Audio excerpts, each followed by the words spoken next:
এতিয়া কথা হ'ল কি বালি বালি তোমালোকে চাফা কৰিব পাৰে এখন লেটাই বালি বালি দেই গোটেইখন বালি কোনোবা মানুহ হৈছে তোমালোকে উঠি যাবা নেকি ইয়াত ইমান বালি বালি কেলে এটা কথা হ'ল কি আমি তোমালোকৰ লগত শনিবাৰে প্ৰত্যেকটো শনিবাৰে আমি শনিবাৰে চেষ্টা পাতিব হয় না পাতিবলৈ চেষ্টা কৰোঁ কিন্তু কিবা মিটিং দিলে শনিবাৰে ক'ৰবাত যাবলগীয়া হ'লে মানে বাদ পৰি যায় আৰু যিকেইটা দিনত আমি শনিবাৰে কৰোঁ গান বাজনা কৰিবলৈ আমাৰ ইয়াত নেটৰ সমস্যাৰ কাৰণে কি হয় ঘূৰি মোবাইলত চকা ঘূৰি হয় ন আমি সেইটো কাৰণে গান শিকাব নোৱাৰোঁ আৰু আগতে সেই মোবাইলত গানখিনি ডাউনলোড কৰি থ'বলৈ যাওঁতে আকৌ কিবা আকৌ খেলি মেলি পায় ফটককৈ ডাউনলোড নহয় সেইটো এটা সমস্যা গতিকে আমি আজি গান গোৱাৰ পদ্ধতি ইমানকেইটাই ল'ৰাই আহিছে আজি আৰু বাকীখিনি আহিব লাগিছে কেইটা অহা নাই আজি 13টা আহিছে হয় ন 13 আৰু 19টাহে আছে আমাৰ কেইটা নাই 6টা নাই 6জনমান আহিলে গতিকে আহিব লাগিছিলে ইমান কমিটি ল'ৰাকে আজি শনিবাৰ দিনটো দিলে তোমালোকে ক্ষতি কৰি দিয়া মই বুজি নাপাওঁ যি নহওক আজি আমি গল্প কোৱা অনুষ্ঠান বিষয় সাধু কোৱা সাধু মানে গল্প মানে সাধু একেটাই এতিয়া কথা হ'ল এতিয়া তোমালোকৰ ছাৰেতো গল্প কিতাপবোৰ পঢ়িবলৈ দিছিলে নাই কোনোবাই গল্প ক'ব পাৰিবনে নাই ইমান ধুনীয়া ধুনীয়া গল্প কিতাপবোৰ দিছে বুঢ়ীআই সাধু এই অকণি লক্ষীনাথ এইবিলাকে আৰু সাধু শুনিবলৈ মন দিয়া ফুল এনেকুৱা ধৰণৰ অজস্ৰ কিতাপ অজস্ৰ বুলিয়ে কৈছোঁ আৰু 500 নে 600 নে কিমান কিতাপ জমা হৈ আছে তোমালোকে সেইখিনি মাজে মাজে চাবা আৰু দিয়েও তোমালোকে ঘৰত যদি চোৱাও বাৰু এতিয়া সেই তেনেকুৱা ধৰণৰ গল্প এটা ক'ৰবাত ক'ব পাৰিবা নেকি হা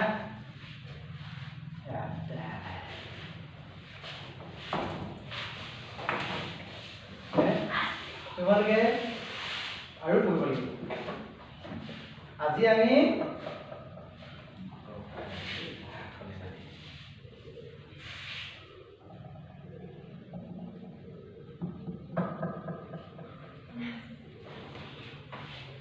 ঠিক আছে আজি এই যে কিতাপখনৰ পৰা মই এটা তোমালোকক গল্প শুনাইছোঁ কিমান দীঘল ক'ব পৰা নাই কিমান দেই কম দীঘলীয়া আছে দেই এইখিনি দীঘলীয়া আছে কিন্তু তোমালোকে এইখিনি নিজে নিজে পঢ়িব পাৰিলে বেছি ভাল হ'ব বাহিৰা জ্ঞানটো আৰু এটা কথা গল্প বা সাধু বুলি কাল্পনিক দেই হয় নহয় প্ৰতিটো গল্পটা শুদ্ধ নহয় তাৰপৰা ভাবি লিখা তেনেকুৱা সাধু এটা পাছত ক'ম বাৰু দেই এতিয়া তোমালোকৰ মুখৰ পৰা ধৰি ল'ব লাগিব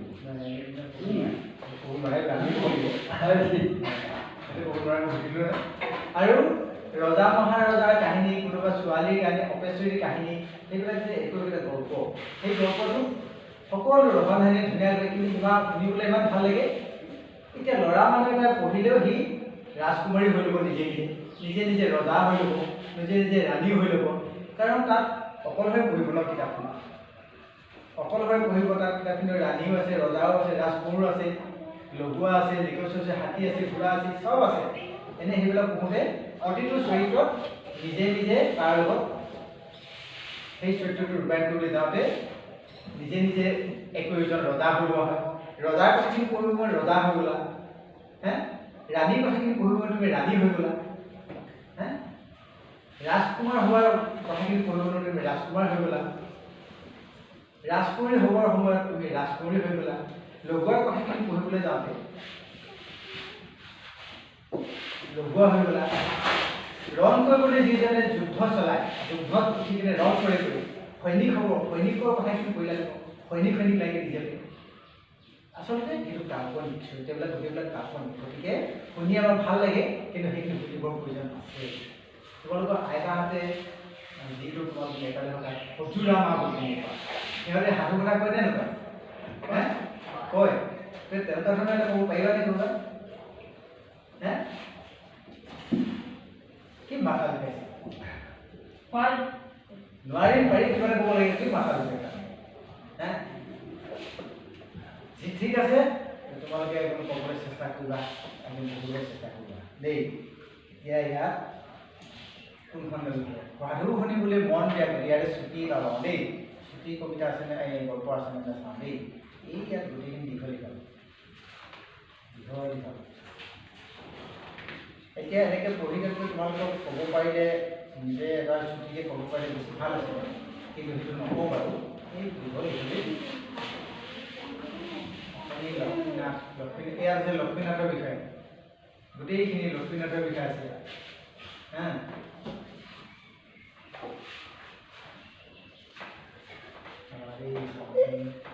পাতালপুৰীৰ চাহজাহাদী তাৰপাছত পাতালপুৰীৰ চাহজাহাদী আৰু বহুত দীঘল দেখোন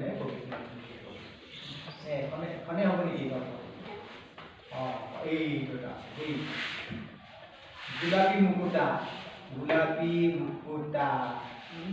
তোমালোকে নতুনজনে কিতাপখিনি চাই নাই দিয়া নিদিলে নেকি তোমাক মই দিবলৈ হেৰি কৰিছিলোঁ যে পিছলৈ আমাৰ কিতাপখিনি নতুন কিতাপবোৰ দিবলৈ কৈছিলোঁ যে ছাৰক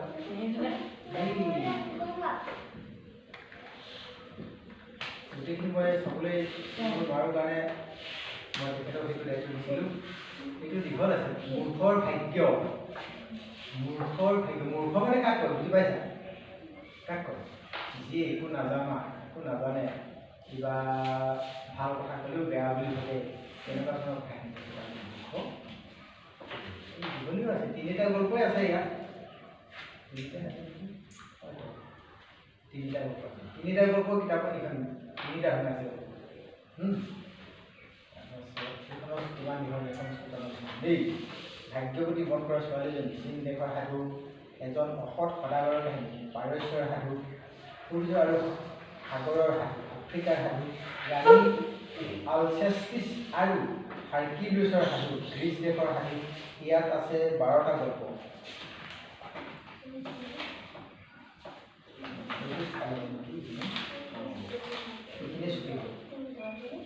সূৰ্য আৰু সাগৰৰ সাধু ৰাণী আলচেষ্টিছ আৰু হাৰ্কিউলিছৰ সাধু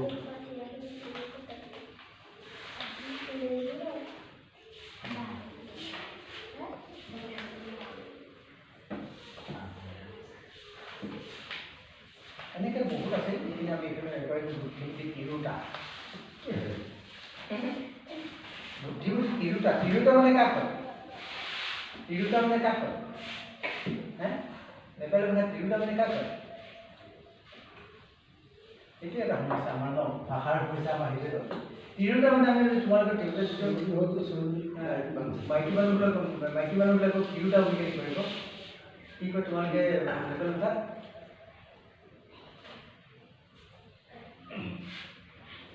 কেটা কেটি ডাঙৰ মানুহ কি কয় মতা মানুহ মাইকী মানুহ কি কয় ডাঙৰ মাইকী মানুহ আইনে কয় মতা মানুহ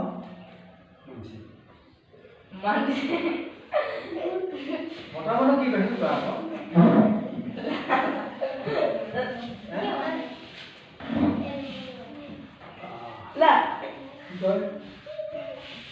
পুৰুষ মহিলা পুৰুষ মতা মানুহ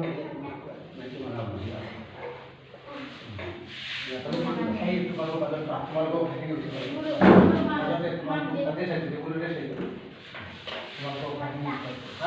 মতা মানুহ কি কয় তুমি নেপালী মানুহ নাজানো আমি কেনেকৈ জানিম আমি অসমীয়া মানুহ মতা মানুহ কি কয় মাইকী মানুহ কি কয় মাইকী মানুহ কি কয়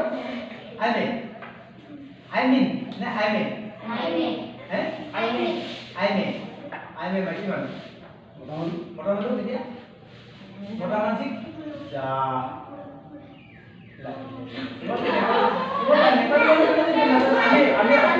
কেনেকে জানিব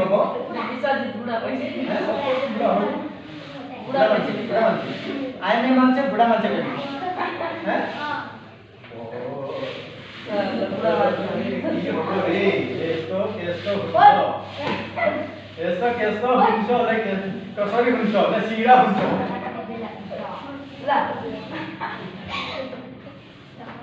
আচ্ছা যি নহ'ব আমি গল্প এটা আৰম্ভ কৰোঁ দেই গল্পটোত পুৰণীয়া বেৰা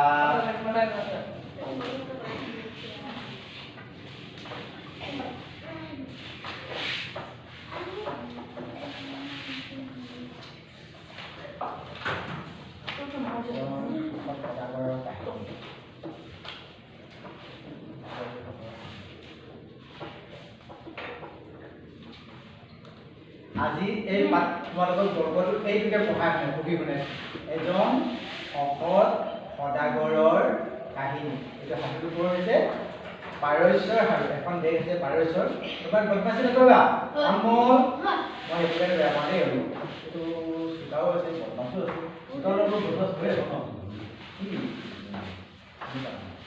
শুনিবলৈ মন নাই থাকিবলৈ মন নাই ধৈৰ্য নাই আচ্ছা শুনিবা গল্পটোত আছে এইটো পাৰস্যৰ সাধু এজন অসৎ সদাগৰৰ কাহিনী অসৎ মানে কি বেয়া অসৎ মানে কি বেয়া সদাগৰ মানে কি সদাগৰ মানে এজন ডাঙৰ বেপাৰী এজন ধনী মানুহ এজন বেয়া বেপাৰী বা ধনী মানুহৰ ডাঙৰ মানুহৰ সদাগৰ ৰাখিছোঁ বেপাৰী মানুহৰ কাহিনী মানে তাত সি কেনেকুৱা কাম কৰিছে বেয়া কাম কৰি কেনেকৈ পইচা ঘটিছে সেইখিনি পাওঁ এতিয়া আমি পঢ়ি ওলাইছোঁ বাৰু এইটো কবিতাটো সাধুটো শুনিবা দেই তোমালোকে বুজি নাপালে ক'বা আকৌ দেই বুজাই কওঁ ছাৰ আছে এসময়ত তাব্ৰিজ নামৰ ঠাইত এজন দুখীয়া অন্ধ লোকে অসৎ আৰু অন্যায় পথত চলিলে কষ্ট ভোগ কৰিব লাগিব বুলি কৈ ঘৰে ঘৰে ভিক্ষা কৰি ফুৰিছে ভিক্ষা কৰি বুজি পাইছে নাই আজিকালি ভিক্ষা নাইকিয়া হৈ গৈছে কিন্তু আগতে ঘৰে ঘৰে চাউল ধান চাউল বাকি এদিন এইদৰে কৈ তেওঁ এজন ধনী মানুহৰ ঘৰত সোমাল বুজি পাইছেনে সেই ঘৰৰ গৰাকীজনে অন্ধ লোকজনক সদায় একেষাৰ কথা কৈ ফুৰাৰ অৰ্থ কি জানিব খোজা অন্ধ লোকজনে এই কাহিনীটো ক'বলৈ ধৰিলে কাহিনীটো আৰম্ভ কৰা অন্ধ লোকজনৰ পিতৃ এজন সাধাৰণ ফেৰীৱালা আছিল যদিও ন্যায়পৰায়ণতা ন্যায় মানে খুব অন্যায় নকৰে অন্যায় নকৰে সৰল তেনেকুৱা আনক খং নকৰে কাজিয়া নালাগে তাৰপিছত বেয়া মানুহ মাতে ন্যায় কৰে সকলোৰে ন্যায় বিচাৰে সমান ন্যায়পৰায়ণতা সাধুতা আৰু ধাৰ্মিকতাৰ গুণত ৰূপতকৈ উন্নতি কৰি তেওঁ এজন অতি ধনী মুকুতাৰ সদাগৰত পৰিণত হৈছিল মুকুতা মানে কি বুজি পাইছা একদম দামী দামী মালা পিন্ধে যে চিক চাক সোণৰ নিচিনা কৰি মুকুতা এই তেনেকুৱা মালা মুকুতাৰ মালা ৰাখে যে তেনেকুৱা মুকুতা এটাৰ মণি হয় এই মণিৰ সদাগৰ পৰিণত তেওঁৰ মৃত্যুৰ পিছত পুতেক সেই সম্পত্তিৰ অধিকাৰী হয় অধিকাৰী মানে কি বুজি পাইছা নাই তোমাৰ দেউতাৰ যিখিনি ঘৰত মাটি বাৰী কিবা কিবি আছে দেউতা বা ছোৱালীটো তোমালোকেহে হ'ব হয়নে নহয় ঠিক তেনেদৰে তাৰমানে সেয়া হৈছে তাৰমানে সম্পত্তিৰ অধিকাৰী হৈছিল তেওঁৰ পুতেকজন আছিল অতি ধন আকলোৱা ধন লোভিয়া ধন আকলোৱা মানে ধনৰ বৰ বেছিকৈ লোভ কৰে তাৰমানে হয় নহয় ধন আকলোৱা অন্যায় কৰি হ'লেও তেওঁ ধন লোভা আছিল অন্যায় কৰি হ'লেও সেই লোকৰ ধনখিনি লৈ ল'ব এই বাপেকটো বেলেগ আছিল লোভিয়া যে লোভিয়া গতিকে কিহে পাব লাগে চব কাম এটা কৰি ফুৰিবলৈ যাওঁতে যদি টকা পইচা বেছি দেখে এই টকা পইচাখিনি মই কেনেকৈ হস্তগত কৰোঁ মই কেনেকৈ পাম গতিকে তাত কামটো কৰিবলৈ নিৰ্দিষ্ট কৰিম কেনেকৈ হস্তগত কৰিব পাৰে সেইটো বুজি ল'ব দিয়ে এই টকাটো মানে লৈ আহে তাৰপিছত আনে দোকান পোহাৰ নখোলোতেই কাহিনী পোৱাতে তেওঁ দোকান খোলে এদিন তেনেকৈ দোকান খোলাৰ ঘৰত তেওঁৰ ওচৰলৈ মানুহ এজন আহি মুখত পৰা বুলি কৈ বহুমূলীয়া মুকুতা এডোখৰ উলিয়াই সেই ডোখৰ বেচিব বুলি ক'লে কিছুমানে বস্তুটো কিবা টকা পইচা দৰকাৰ হ'লে তেনেকৈ বস্তু বন্ধ কৰি দিয়ে বিক্ৰী কৰি দিয়ে যে সেই মুকুতা বোলা বস্তুটো ক'ত পায় সাগৰত পায় তাৰপিছত সদাগৰে মুকুতাৰ লোভত সাগৰৰ পৰা হৈ দুখীয়া মানুহজনক তাৰ বাবে মাত্ৰ দিৰহাম দিৰহাম এবিধ মুদ্ৰা। দিৰহাম মানে এবিধ মুদ্ৰা, পইচা নিচিনা যে তোমালোকে টকাত পাঁচ টকা আছে তেনেকুৱা সাধাৰণ বস্তু দি ঠগিলো বুলি ভাবিলে। এই ঘটনাৰ দুদিন পিছত আনে দোকান খোলাৰ আগতে সদাগৰে দোকানখন। তেনে সময়তে ঘোঁৰাত উঠি অহা মানুহ এজন হঠাতে ঘোঁৰাৰ পিঠিৰ পৰা পৰি পৰি মৃত্যু হ'ল। মৃত্যু মানে বুজি পাইছানে? তোমালোকে যিটো নেপাল ভাষাত বুলি হয় না? ঘটনাটো সদাগৰৰ দোকানৰ কাষতে হ'ল। তেওঁ দুৱাৰমুখৰ পৰা কিনো হৈছে বুলি ভাঙি মেলি চাওঁতেই ৰজাঘৰীয়াৰ অনুসৰি তেওঁ ধৰি বান্ধি আৰু মাৰপিট কৰি ৰজাৰ ওচৰলৈ নিলে। ওচৰৰ দোকানীয়ে এই ঘটনাত বৰ আমোদ পালে। তেওঁলোকে মুখে ক'বলৈ ধৰিলে, অসৎ উপায়েৰে ধনী পোৱা লোকৰ এনে অৱস্থা হয়। অসৎ উপায় বেয়া হয়, কিবা ধৰা পৰিলে বেয়া হৈ যায়, হয় নাই? চিপাহী চন্তৰীয়া সদাগৰক হত্যাকাৰী বুলি জগৰীয়া কৰি ডামাস্কাছৰ আমিৰৰ ওচৰত গতাই দিলে। আমিৰে তেওঁক প্ৰাণে নামাৰি 1000 সোণৰ দিনাৰ এবিধ মুদ্ৰা, দিনাৰ মানে এবিধ মুদ্ৰা জৰিমনা বিহিলে। এই ঘটনাটো সদাগৰক টলাব নোৱাৰিলে। তেওঁৰ লোভৰ মাত্ৰা আৰু জৰিমনা হিচাপে তেওঁ আধা সম্পত্তি হেৰুৱাব লগা হোৱাত পুনৰ সম্পত্তি বৃদ্ধি কৰাত লাগিল। এদিনাখন সদাগৰজন তেওঁৰ দোকানত বহি থাকোঁতে ধুনীয়াকৈ সাজ পাৰ কৰা তিৰোতা দুগৰাকী দোকানলৈ আহিল। কৈছিলে তিৰোতা কি কৈছে? তিৰোতাটো কি কৈছে নেপালী ভাষাত? আইমে আহিব। দুগৰাকী আহিছে দেই। তাৰে এগৰাকী কোলাত এটি কেঁচুৱা গ'ল। মনজন এদিন কি খেলি কৰিল নিবলৈ মজা সিয়ে বহিছিল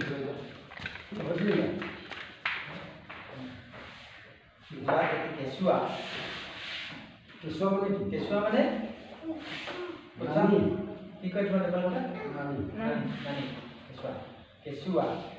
এওঁ জেপৰ পৰা সোণৰ মুদ্ৰা কেইটামান উলিয়াই লগৰ গৰাকীক দি ক'লে, এই ধনখিনি কালি তুমি বস্তু কিনা দোকানী হাজি জালাল কাজবিনিক দি বাকীখিনি কালিলৈ দিব বুলি ক'বা। বিয়ালৈ মাথোন 10 দিন থকাত প্ৰয়োজন হোৱা অলংকাৰখিনি সোনকালে দিবলৈও ক'বা। হাজি জালালৰ উত্তৰ লৈ তুমি মোক ইয়াতে পাবা। বুজি পাইছানে? এইটো গল্প পাতি পঢ়ি যোৱাহে হৈছে হা। চেক বুজি সদাগৰ কেঁচুৱা থকা তিৰোতাগৰাকী কাষ চাপি সকলো কথাৰ ঘোষা ল'লে। তিৰোতাগৰাকীয়ে সদাগৰক ক'লে যে মন্ত্ৰীৰ পুতেকৰ লগত তেওঁলোকৰ ওচৰ চুবুৰীয়া নাগৰিক এজনৰ জীয়েকৰ বিয়া। তাৰ বাবে তেওঁলোকে বস্তু কিনিবলৈ আহিছে। বিয়াৰ কথা শুনি সদাগৰে কল্পনাতে বস্তু বেছি ভাঙি হোৱাৰ কোন দেখিলে। তেওঁ তিৰোতাগৰাকী তেওঁৰ দোকানত থকা বিধে দামী সোণ হীৰাৰ অলংকাৰ দেখুৱালে। তিৰোতাগৰাকীয়ে এইবোৰ চাই ক'লে যে কইনা অলপতে সন্তুষ্ট হোৱা বিধৰ নহয়, তেওঁক এইবোৰ দেখুৱাব লাগিব। ইতিমধ্যে লগৰ তিৰোতাগৰাকী উভতি সদাগৰে দিয়া অলংকাৰৰ টেমাটো লৈ তেওঁ আকৌ ছোৱালীৰ ঘৰলৈ যাবলৈ ওলাল। কি হ'ল ঘটনাৰাজ? সদাগৰে তেওঁৰ লগত বিশ্বাসী লগোৱা এটাকো পঠালে। ইতিমধ্যে বজাৰত দুজন মানুহৰ কাজিয়া লাগি ক্ৰমে সদাগৰৰ দোকানৰ ওচৰ পাই তৰোৱাল উলিয়াই দিলে। ঘটনাৰ খবৰ পাই আমিৰৰ মানুহে আহি কাজিয়াখন ভাঙিলে। তেওঁলোকে আন দোকানীৰ লগত সদাগৰকো ধৰি বান্ধি লৈ গ'ল। যাবৰ সময়ত সদাগৰে কচাই এটাক তেওঁৰ দোকানত থকা তিৰোতাগৰাকীৰ ওচৰত চকু ৰাখিবলৈ কৈ গ'ল। আচল ঘটনাৰ আতি বুলি নজনা কচাইয়ে ভাবিলে সদাগৰে তাক কেৱল দোকানখন চাবলৈ কৈছে, দোকানখনহে চাবলৈ কৈছে, বাকীটো চাবলৈ ই সন্মত হ'ল। আমিৰৰ দৰবাৰলৈ যোৱা গোটেই বাটচোৱাত সদাগৰে কেৱল দোকান আৰু তিৰোতাগৰাকীয়ে নিয়া অলংকাৰৰ টেমাটোৰ কথাকে ভাবি থকাত কাজিয়াখনৰ হৈ সাক্ষী দিওঁতে কথাবোৰ ওলট পালট হ'ব। আমিৰে তেওঁক হত্যাকাৰী বুলি ঘোষণা কৰি শাস্তিৰ আদেশ দিলে যদিও বুদ্ধিয়ক সদাগৰে টকা পইচা খুৱাই মুক্তি পালে। সদাগৰ নিজৰ দোকানত ঘূৰি আহি লগোৱাটোত হতাশাত কান্দি থকা পালি। তেতিয়া মানে দোকানৰ পৰা কেঁচুৱা থকা তিৰোতাগৰাকীও নোহোৱা হ'ল। সদাগৰৰ প্ৰশ্নৰ উত্তৰত লগোৱাটোৱে তিৰোতাগৰাকীৰ পিছে পিছে গৈ থাকোঁতে হঠাৎ এটা ঘৰৰ ভিতৰ সোমাই তিৰোতাগৰাকী অন্তৰ্ধান হোৱাৰ কাহিনী বিৱৰি ক'লে। কাহিনী শুনি সদাগৰ মূৰ্ছা যোৱাৰ দৰে হ'ল। মনস্থিৰতা হেৰা।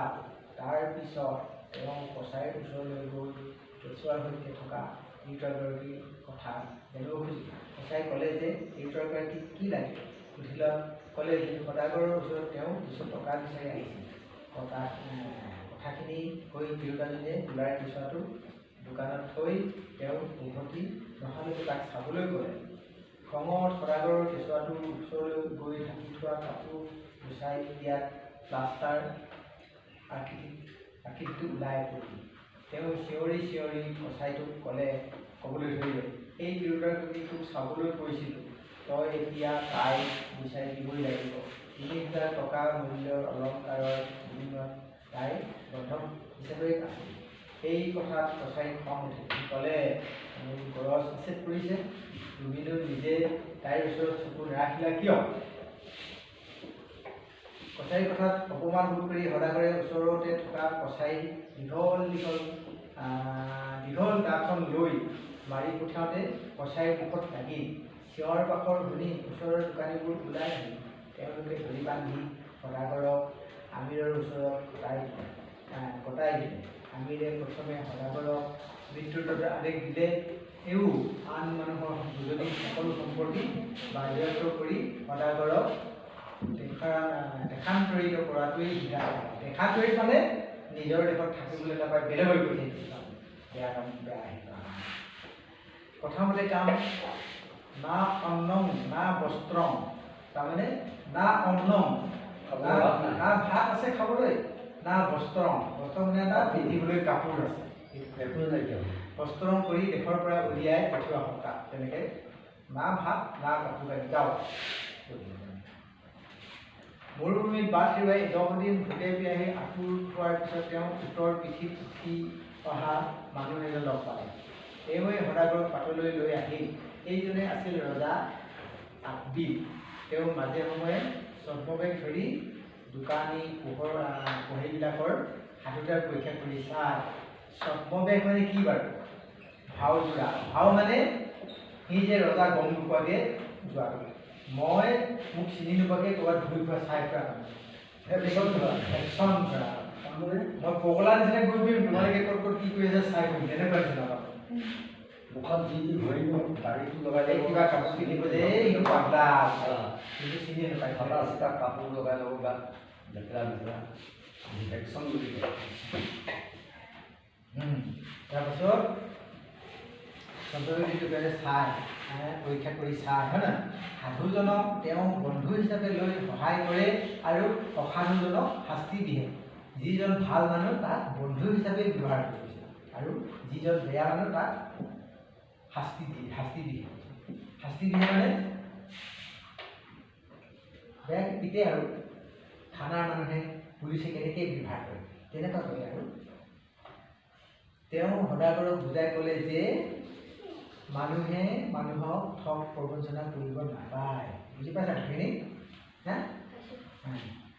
সদাগৰে তেনে কাম কৰিছিল বাবে তেওঁৰ অগাধ সম্পত্তি ৰাতিটোৰ ভিতৰতে নোহোৱা হ'ল। এতিয়া যিমানৰ পৰা বস্তুবোৰ সংগ্ৰহ কৰিছিলে একে ৰাতিটোতে শেষ খতম। যিকোনো কাম, কোনোবা এটা কাম কৰিবলৈ আমাক বনাবলৈ বা ভাঙিবলৈ টাইম লাগে। ঘৰ এখন বনাবলৈকে আমাক টাইম লাগে, হয় নে নহয়? কিন্তু ভাঙিবলৈ বেছি সময় নালাগে নহয়, লাগে জানো? নালাগে নে? তেনেকুৱা কথা নহয়। কি হ'ল ধৰা আকৌ তুমি আকৌ অনুৰোধ যাবগৈ লাগিব নেকি? শুনা মনবোৰ পোৱা নাই, ভাঙি পোৱা নাই ন। তথাপিতো আৰু আজি সাধু কোৱা বুলি কিনে আমি তোমালোকক শুনাইছোঁ। ইয়াততো ছুটি সাধু হ'ব লাগিছিলে। আছে কিতাপখিনি বিচাৰিব লাগিব। এইখিনি কৈ আগন্তুক অন্তৰ্ধান হ'ল। আগন্তুক মানে সেই ৰজাজনক ভগৱান স্বপ্নৰূপী ৰজাজনক। ইয়াৰ পিছত অনাহাৰে অনিতাৰে লাও লোৱা দেশত সদাগৰ তাবৃজ নগৰত উপস্থিত হ'ল। অসাধু আচৰণৰ পৰিণামে তেওঁ দহিবলৈ ধৰিলে। দহিবলৈ মানে তাক মনত বেয়া লগা সেইটো মনত পেলাওঁতে সি চিন্তা কৰোঁতে বেমাৰী হৈ যাব। সেই তেনেকৈ ক'লে মানুহ ভাবোতে সি দুবলা হৈ যাব, তাৰপিছত মাৰিও যাব পাৰে। দহিবলৈ ধৰিলে। এদিন সদাগৰ অন্ধ হ'ল। কি হ'ল? চকুৰে নেদেখা অন্ধ হ'ল। অন্ধ হ'বলৈ মানুহটো কি কৰে? নেপাল থকা অন্ধ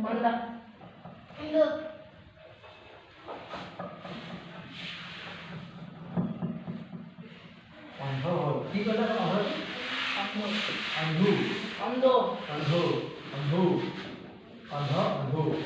অন্ধ টুকুৰা লাগে, আমাৰ ইয়াতে লাগে। অন্ধ হ'ল। তেওঁ ভিক্ষাবৃত্তি ল'লে। ভিক্ষা মানে এই অলপ আগতে পাইছিলোঁ যে ভিক্ষা কৰা, তেনেকুৱা ঘৰে ঘৰে গৈ ভিক্ষা মাৰিব ধৰিলে। কি আছিলে আগতে? সদাগৰ আছিলে, বেপাৰী আছিলে। কিন্তু লাষ্টত কি হ'লগৈ? পাত্ৰলৈ ভিক্ষা দে, পইচা দে, তেনেকৈ ক'ব। সেইকাৰণে মানুহে ভিক্ষাবৃত্তি ল'লে। মানুহৰ দুৱাৰে দুৱাৰে ভিক্ষা কৰি ফুৰোঁতে তেওঁৰ মুখত একেটাই কথা। মানুহৰ ঘৰে ঘৰে ভিক্ষা কৰি ফুৰোঁতে তাৰ মুখত এটাই কথা কৈছে, অসৎ আৰু অন্যায় পথত চলিলে কষ্ট ভোগ কৰিব লাগে। নিজকে কৈছে তেওঁ। কি কৈছে? অসৎ বেয়া আৰু অন্যায় কোনো ন্যায় নথকা ৰাস্তাত যদি চলিবলৈ হয়, এনেদৰে কষ্ট ভোগ কৰিব লগা হয় বা কৰিব লাগে। সেইটো কথাকে কৈছে পাতে গতিকে পগলাই হৈ গ'ল হয় নহয়? যি নহওক এই গল্পটো ক'লোঁ, তোমালোকে নিজে ক'বলৈ চেষ্টা কৰিব লাগিব। এয়া এতিয়া ছাৰো আহিছে, মোক সহায় কৰিব। ছাৰে গল্পকেইটাখিনি দি তোমালোকক দিলে, কোনদিনা দিলে, আকৌ ঘূৰাই দিলে, কোনদিনা ঘূৰাই দিয়া, ইত্যাদি ইত্যাদিবিলাক চাই কিনে তোমালোকে বাছি ল'বা। আগতে যেনেকৈ আমি বেঞ্চত যে বাছি দিছিলোঁ, তোমালোকে বাছি লোৱা। কোনে কোনখন কিতাপ পঢ়ি কোনখন ভাল লাগে তোমালোকে লৈ লোৱা, পঢ়িবা, তাৰপিছত ঘূৰাই দিবা বুলি কৈছোঁ, হয় নে নহয়? গতিকে ঠিক তেনেকৈ পুনৰ আমি এইখিনি মাজে মাজে ঘনে দিবলৈ দিছে, কিন্তু আমি ঘনে দিবলৈ কিছুমান কাম কৰিবলৈ যাওঁতে আমি ঘনে দিবলৈ সময়টো অলপ বাদ দি যায়। সেইটো কাৰণে আকৌ দিব চাই মাজে মাজে দিব চেষ্টা কৰিব পাৰে দেই। পঢ়িব লাগিব। কিছুমান কিতাপত প্ৰশ্ন আছে, সেই তাতে কুইজ পাতিলে মানে সেই তাৰ পৰাই ওলাই যায়। কিছুমান কিতাপখন পঢ়িলে তাত প্ৰশ্ন আছে, প্ৰশ্নখিনি উত্তৰ কৰিব লাগিব। এনেকুৱাও আছে ইয়াতে এতিয়া গডৰেজৰ ভিতৰতে আছে, অলপমান নিজৰ নিচিনা হ'ব। সেইটো পঢ়িলে কি পালোঁ, বুজি পালোঁ, তাৰ উত্তৰটো লিখিব লাগিব। সেইটো সাধুটো